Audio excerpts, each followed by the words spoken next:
தலைமையினர்களே வணக்கம். நான் உங்கள் தடயம்பாபு.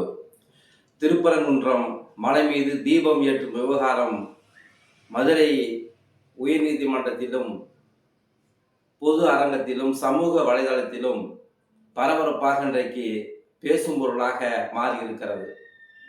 அந்த தாக்கம் தமிழ்நாடு முழுக்க இருக்கக்கூடிய முருக பக்தர்களிடத்திலே பெரும் கொந்தளிப்பையும் கோபத்தையும் உண்டாக்கியிருக்கிறது என்றால் அது மிகையாகாது. அதனை உறுதிப்படுத்தும் விதமாக திருவண்ணாமலையிலே தீபம் ஏற்றுகிறார்கள். திருப்பரங்குன்றம் மலை மீது தீபம் ஏற்றவில்லை என்று மதுரையைச் சேர்ந்த பூரணச்சந்திரன் என்ற மெடிக்கல் ரெப்பு, அவர் வயசு 40 தான். முருகர் மேல அவ்வளோ ஈடுபாடு, பாசம் அந்த தம்பிக்கு. இவருடைய மன உளைச்சல் தாங்காம மதுரையில் இருக்கக்கூடிய அந்த அந்த பூத்து போலீஸ் ஸ்டேஷனில் போயிட்டு உள்ள புகுந்து தன்னைத்தானே தற்கொலை செய்து கொண்டார். அது சம்பந்தமாக ஒரு ஆடியோவும் வெளியிட்டிருந்தார். அது ரொம்ப மனதை நெருடக்கூடியதாக இருக்கிறது. பாவம், 2 குழந்தைகள் இருக்கிறார்கள், மனைவி இருக்கிறார்.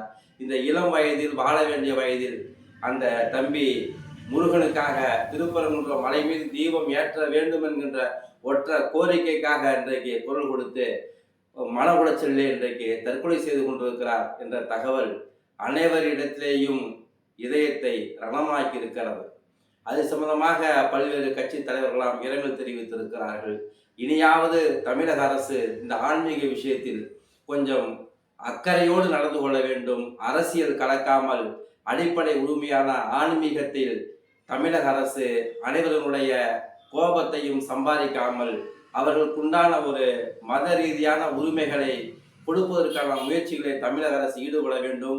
அதை சட்டம் கொண்டு தடுத்தால் பல ஆன்மீக பக்தர்களுக்கு மிகப்பெரிய மன வலியை உண்டாக்கி இருக்கிறது என்பதை அந்த பூர்ணச்சந்திரனுடைய தற்கொலை சம்பவம் இன்றைக்கு நமக்கு காட்டியிருக்கிறது. தமிழ்நாடு முழுக்க பூர்ணச்சந்திரனுடைய பேச்சு தான் இன்றைக்கு போய்கொண்டிருக்கிறது. எதற்கோ தற்கொலை செய்து கொள்கிறார்கள். நாட்டில் பார்த்தீங்கன்னா இப்போ ஃபெயிலானவங்க தற்கொலை செஞ்சுக்குவாங்க, குடும்பத்தாரில் தற்கொலை செஞ்சுக்குவாங்க, கடன் தொழிலில் தற்கொலை செஞ்சுக்குவாங்க, கந்து வீட்டில் தற்கொலை செஞ்சுக்குவாங்க, போலீஸ் டார்ச்சரில் தற்கொலை செஞ்சுக்குவாங்க, அதிகாரிகள் அலையவிடுகிறார்கள் என்பதற்காக தற்கொலை செய்து கொண்டிருக்காங்க. ஆனால் ஒரே ஒரு ஒற்றை கோரிக்கை, ஒரு ஆன்மீகத்துக்காக, ஒரு நம்முடைய முருகனுக்காக, முதலாம் படை வீடு முருகனுக்காக திருப்பரங்குன்றத்திலே தீபம் ஏற்ற வேண்டும் என்கின்ற ஒரே காரணத்திற்காக மன உளைச்சலிலே பாதிக்கப்பட்ட அந்த தம்பி பூரணச்சந்திரன் தற்கொலை செய்து கொண்ட சம்பவம் மிகவும் ரொம்ப ரொம்ப ரொம்ப ரொம்ப வருத்தத்துக்குரிய செய்தி. இது உலகம் முழுக்க இருக்கக்கூடிய ஆன்மீக பக்தர்களுக்கு ஒரு பெரும் அதிர்ச்சியை உண்டாக்கி இருக்கிறது. இனியாவது தமிழக அரசு ஆன்மீகம் சார்ந்த விஷயத்தில் அலட்சியம் காட்டாமல் அக்கறையோடு நடந்து கொள்ள வேண்டும் என்று நாம் அன்போடு கேட்டுக்கொள்கிறோம்.